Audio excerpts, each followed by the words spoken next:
Hi, welcome to Storytime Snippets. My name is Jamie. First, I'd like to acknowledge that this recording is taking place on Kalapuya and Otpalati land, and I want to pay my respects to elders past, present, and future. Today, we're going to do an action rhyme about wild horses. So you will need both hands, and we're going to make this action, and this action, and this action.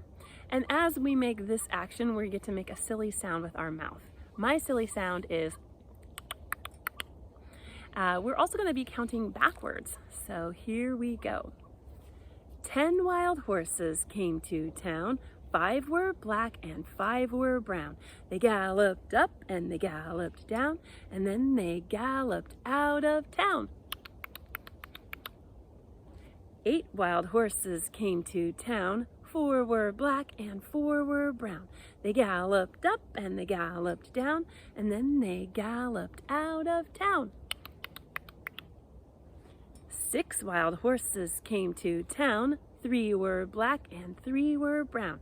They galloped up and they galloped down, and then they galloped out of town. 4 wild horses came to town. 2 were black and 2 were brown. They galloped up and they galloped down, and then they galloped out of town.